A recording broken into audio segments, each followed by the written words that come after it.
Right, welcome everybody to another episode of Chris and Dave's Reality TV Cast. I'm one of your hosts, Chris Phelps, and my co-host and very good friend is Mr. Dave Horrocks.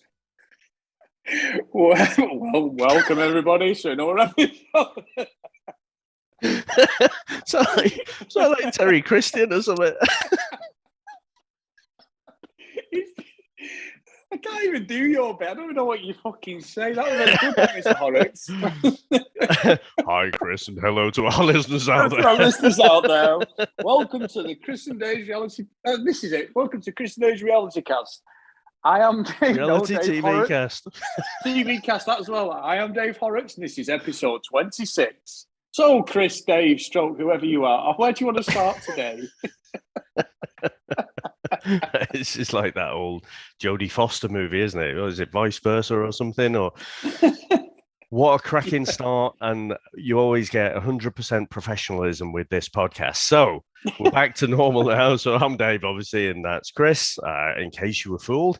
So, Chris, you're on the road. So, I mean, before we get into a bit of Love Island, I've got to find out, how did the Formula One go today? It was actually good, Dave. We've been on the road since about 20 to 4, so it's now 7:30 at night, absolutely goose. So when we've recorded this, I am going to sleep. We've got to be up about 4.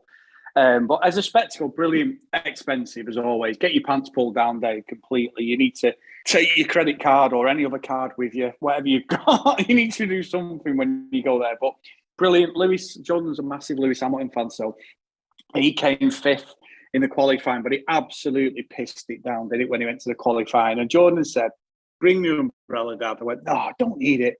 Even though we'd seen the weather and it said it was going to happen, we'll be fine. Yeah, got fucking drenched, didn't we, for about 2 hours while the qualifying was on. Oh, my God. That was going to be my question was, did you actually look at the forecast? Yeah, but you know me, Dave. I tried to blame percentages. It says 100% rain, but I'm sure that's wrong. They just make it up. No, that's what I mean. You know me, I like to play the percentages, Dave. The percentage was that was fucking wrong. And also, I've got an apology, Dave. The reality radar, there was a slight misfire the other day. I do think that you were scrambling some of the radars, Dave, because all the negativity about, the the Davide and Ekin-Su whole controversy. John did propose to Hannah at the end of season 1 of Love Island, which I should have got. John was off Towie, or he went on to be in Towie afterwards, and I got that wrong. So it's very rare that I get things wrong, Dave, but that was a slight faux pas. No one believes that. Just because you hit one Hail Mary doesn't make all the other predictions right. But Chris, I mean, we're getting into the episode. I mean, we started off kind of where we finished off the previous episode. So the girls have to choose the boy who's going to get dumped, and the boys have to choose the girl who's going to get dumped. So in the girls, we had Antigone, Danica, and Tasha. And in the boys, we had Jay, Charlie, and Andrew. So, I mean, for you, right decisions there that they both made?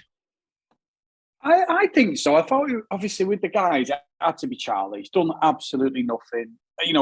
Good guy. I'm not saying he's not offended anyone. He's not upset anyone.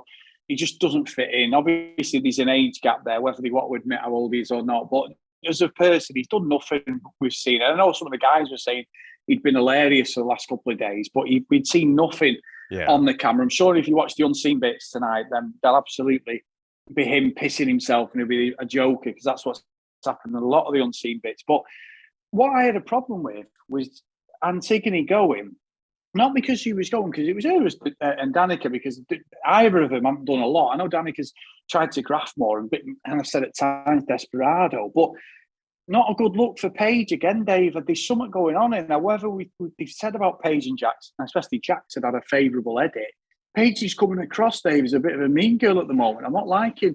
some of the things that she's doing, and nothing horrendous, but just a bit bitchy. I know we've all got bitchiness in us, but bit bitchy, a bit arsey. And I didn't understand this little game, how they were so upset with the guys because they kept Danica. I didn't get that. I mean, fucking hell, Dave. Danica wasn't even in the episode after she stayed in, so it didn't really have much to her staying in. But I just didn't like what she did. I thought it was a bit off, to be honest. Yeah, and I thought Luca's words were actually quite good on this occasion. So he was saying about, people not being in there for Friend Island, and the fact is, she hasn't had much luck, Danica, but she has grafted. She has been on the lookout to get with someone, and it just hasn't worked out. So I thought the rationale was rock solid, but yeah, Paige really didn't like it, and you could say she hit it off with Antigone, but Antigone's only been in there for a week. You know what I mean? And so she was, she did have a face on her, didn't she? And so, yeah, not a good look. I think a few people have said that. It's really not. For someone who was quite popular in the opening weeks, she's fucked up a bit in this last week. Yeah, it shows that how good my character thing is. We've had Tasha, who's just like, so she's like Dory. I suppose she's quite similar to me, Dave. She completely forgets what she said to Andrew and then goes, oh, look, something shiny. So, and then we've got Paige. And I do want to talk about Tasha, if you don't mind, Dave. So she's chatting away and she's going on about like fucking Andrews, oh, what a guy, and all this. And I'm like, oh, yeah, great. And she's really laying it on. And I'm thinking, I'm not believing any of this at all. The way she's talking is as if, like, from the get-go, she's been all in and she hasn't. And there's nothing wrong with that. And we've said this. I've got no problem with her, like, not being all in because it's a show. It's not real life.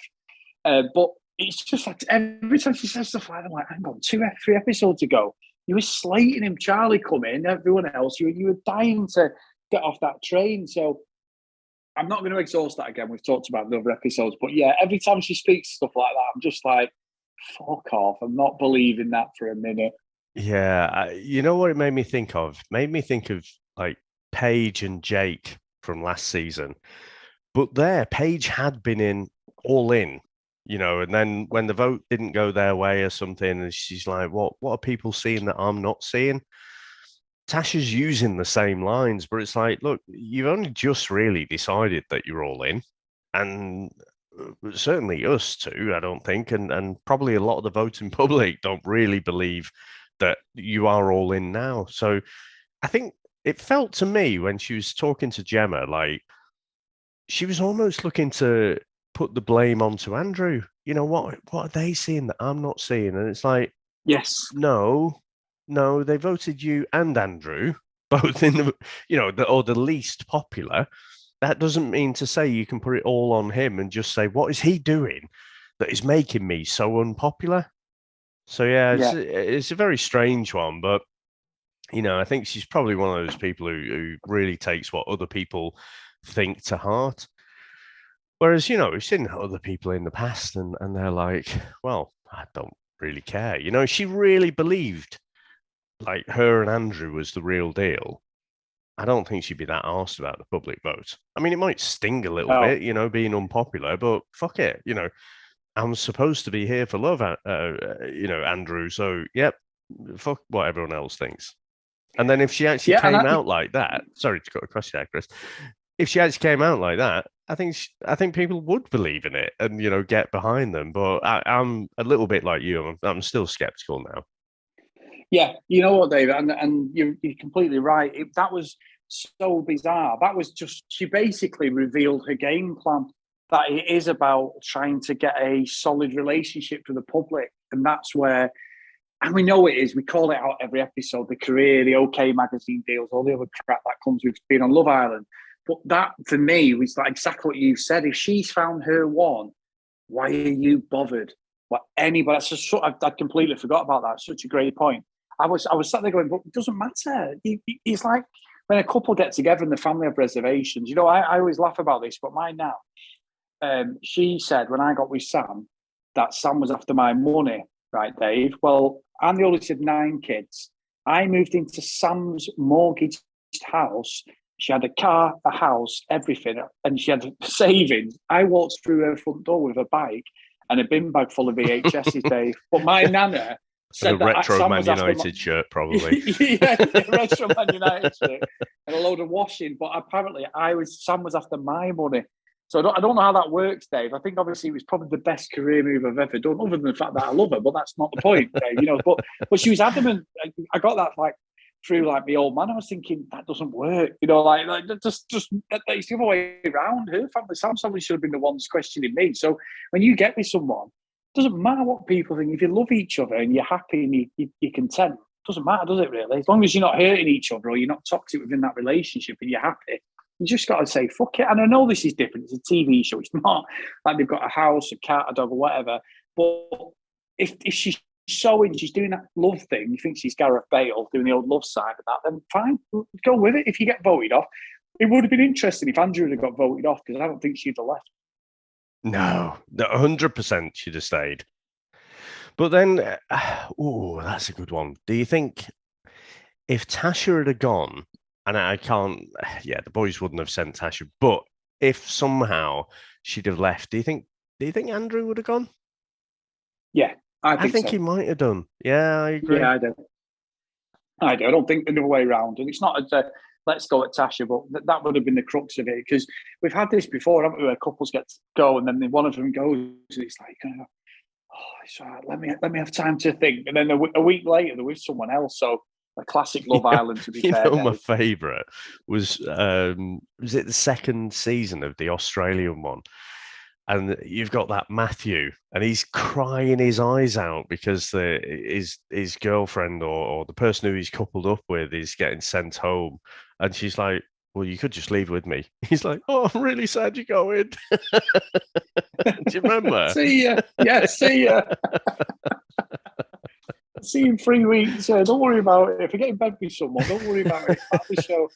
But no, it's it's a great point, actually, Dave. And I think, other than those bits, it was quite after that, it was a bit of a dull episode, really, wasn't it? There wasn't a lot going on. Ekin-Su and Davide, they're definitely back on. Not going to say, it's all on that, 100%. Right. So I think at this point, Chris, I wasn't having it, right? When Ekin-Su chose Davide, that for me was not the radar victory. And I know we had Joe's great rendition of All Hail the Reality Radar, but for me, I was still like, they're still not actually really together.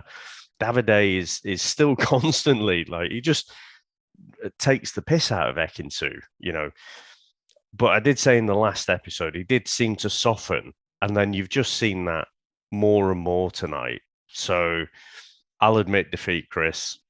The 1% has come in. I think obviously Casa Amor has come right at the wrong time for them, because, just at the moment, we saw that moment. I think it was when they were in the pool together and they was kind of messing around. There was genuine affection there. And so that was what made me think, all right, okay. I personally, I'd consider them back together now. But obviously, Casa Amor comes. And I tell you what I did appreciate, Chris. We didn't get that ridiculous nonsense, that staged drama where it's like, oh, do this thing where you creep out the villa and don't let the boys know or don't let the girls know. It was just, you're on a girls' night out, off you go, and we know exactly, what's going to come. And they must know as well. They're like, it's week 4 or 5, is it? So, it must be about Casa Amor about this time.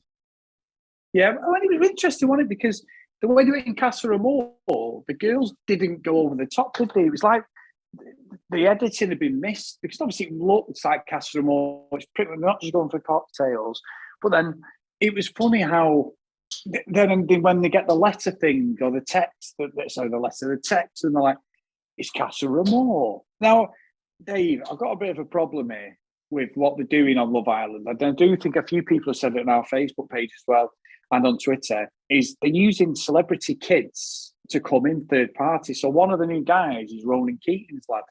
Now, I'm not being funny. I'm no oil painting, Dave. I don't profess to be. Not the most flattering a picture of the poor lad. He might have a great personality like his dad has, and he could be great, good looking, but that picture did nothing for him. I'm sorry. I'm more concerned about his complexion.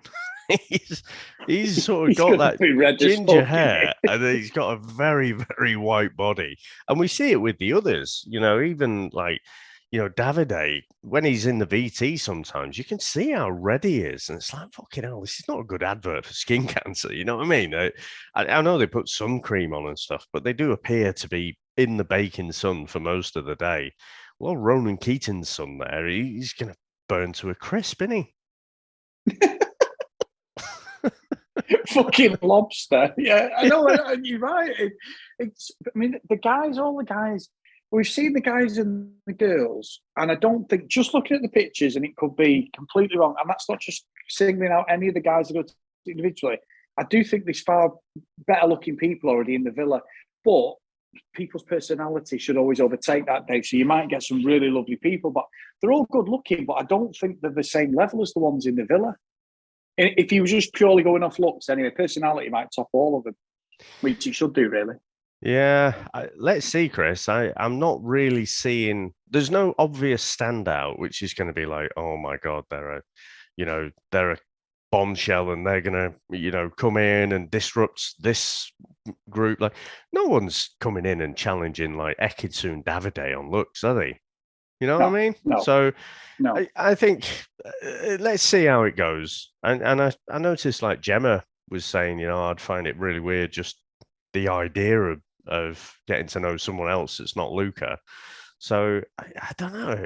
Let's see how it goes. I just don't really see that this is going to be a cracking Casa Amor. I just think it looks like it might be a bit of a damp squib. Yeah, I think so. And also, Dave, I've got to give props to Zoe over on Facebook. I saw one of her comments tonight, and it did make me chuckle. I think someone's unearthed a video of Ekin-Su in her Turkish soap opera. And I think Zoe, and I'm paraphrasing, but Zoe's quote was, "I take it all back. Ekin-Su is definitely not acting. She fucking can't. She's terrible." No, to be fair, I watched it, and it was over the top hammy acting, but the other actor who she was, there was a guy who was acting there as well. It seemed the same tone. So I watched it and I thought, actually, I think she's pulled that off pretty well. So you're going to have to watch it and make up your own mind. But it's like, no one watches like Neighbours, do they? And it goes, oh, wow, these are amazing actors. Or, if our mate, the Hoff, you don't watch fucking Baywatch, do you? And go, oh, the Hoff is a great actor. So I don't know. Chris, with the amount of shit that we watch on the VHS Strikes Back, I've seen much worse acting than that, to be honest. You want to see, man, your acting, Dave. We've had a go, so let's not talk about that. Our audio acting, fucking hell, that's terrible. Dave, we've had 3 emails, so you might well. Tom sent this one in, but he's actually asked if you would read this one out, Dave, because he thinks I'm travelling, but I'm happy to go with it. So if you want me to read it out, I'll go. Stick with form, given our disastrous opening. So let's go back to the regular. If you do the letters. Okay. So he says, scientific proof that the reality radar with the trademark sign works as entertainment. Hi guys, just a quick note to say that I had to go to the dentist today and wanted to have something to listen to that take my mind off it while I was in the chair. Your podcast was obviously going to be my first choice for the most entertaining podcast. So I lined up the latest episode looking forward to being entertained, and lo and behold, it was way more entertaining than expected, with Joe singing the new Reality Radar theme tune. What a great voice, I totally agree. And Chris's well-deserved celebratory lap of honour. My mind was completely taken off what was going on around me, much like how Chris must have been when Jay told Danica he wasn't interested in her, only wanted Antigone. I still laugh thinking about how all of Ian Stilling's very funny jokes about how badly Danica misunderstands things must have totally passed you by. Laugh out loud. Anyway, I can honestly say it's been scientifically proven that the Reality Radar celebrations are better than going through root canal treatment. Well done, mate, and huge kudos to your Reality Radar. Even with Dave and Joe's caveats taken into consideration, bring on Casa Amor, Tom. Great email. And like I say, from seeing the episode, it was last night now, so seen the latest episode. The caveats removed for me. I'll go with it. The radar one this time. Yeah, and if I wasn't so tired, I'd be a right smug little shit, mate. But anyway, I'll take the victory. So the next one is from Henry van der Beek, which maybe is related to Donny van der Beek. Henry might actually play better in midfield than Donny van der Beek has. Might get more games. Yeah, probably play better than Donny van der Beek. United's midfield, but there you go. Chris's proposal theory. Hey guys, love the show. I enjoy hearing your opinions a lot more than the sanitized ones on the official podcast. Dave calling Charlie Chug's dad had me cracking up, although I think he looks more like a potato. Sorry, I'm going to have to undermine Chris's theory about Luca being the first Islander ever to propose on screen. I said this, I was reading wrong. In season 1, John proposed to Hannah in one of the final episodes. Keep up the good work, Henry. So a great email, and I'm hopefully we might see Henry at Old Trafford next season, David midfield. So the next one is from Neary. So he says, "I've got the ick. Luca, Andrew, and Jack should take note from the great Ferris Bueller. You can't respect someone who kisses your ass. The girls are literally cringing in front of you. Take your foot off the gas, boyos." Speaking of arse kissing, Chris and Dave, your podcast is life. It is my daily, not daily joy. And when this season is over, I shall hibernate till happiness returns. Thank you for your services to humanity. I love your work. Delusional Danica is TV gold. She is an expert on herself. And wow, what a useless skill that is. Take a breath, Tiny Dancer. Read the room. Fecking Sue has turned out to be absolute ducks, nuts, and disease. I love her. Chris, your radar was right. The great state was full of the feels, and I am totally here for it. Davide and Ekinsu for the win. Is that on your radar, Chris? Of course it is. Looking forward to some Bertie Big Bollocks merch soon. That's your saying that, Dave. I'm really looking forward to some post-Casa fallout. Bring it on. Best regards, Neary.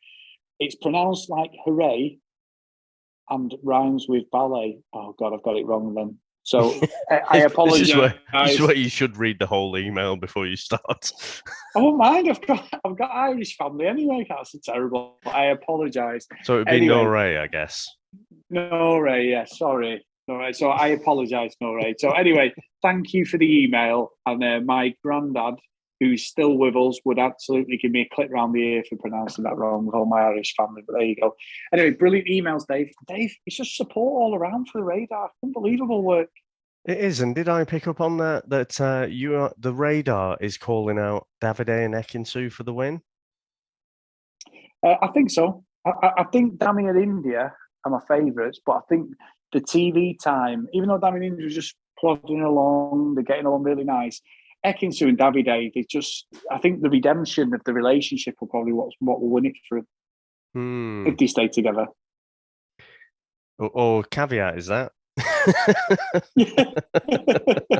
So I don't have to spell that, but there you go. You know what? I feel like you're right. I mean, we're just bastards, aren't we?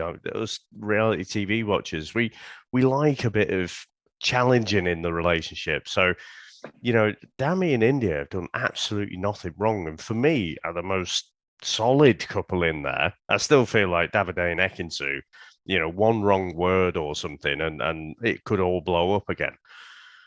But yeah, people, if you look over the previous seasons that we've watched, the winners tend to be people who've not just gone along steady Eddie style, but you know, they've actually gone through some challenges, some arguments, some tears, and whatever, and then come out as the winners. So I'm still gonna go with Dami and India for the win right now. But I can definitely see that, you know, the voting public do seem to go with people who, you know, have had a rockier time of it. Definitely. Even last year, Liam and Millie, he cheated on the did he at Casa Amor, and they still won. Yeah. So yeah, you're right. But anyway, Dave, and lied and got called out. That was the best ever. It back. Yeah, and he's laughing his fucking cock off one even when he bailed on him, which he's quite right. They should have done. What a shit. Anyway, big thank you to all our Patreons. Patreon.com/CD RealityCast. if you want to support us, guys, please go to Facebook, Chris Days Reality TV Cast. Big thank you to Charlene, as always, for running and moderating the page. Really, really good. I think we're at nearly 230 people now, which is fantastic. Myself and Dave have posted some T-shirts they've been asking for, Reality Radar ones. The US and UK stores are up. I didn't have time to do the Aussie one. I apologise to our Aussie friends. I will get that done. It's ready to go. I've just not put it up properly. So with me being at the Grand Prix this weekend, please forgive me, but it will be up early part next week.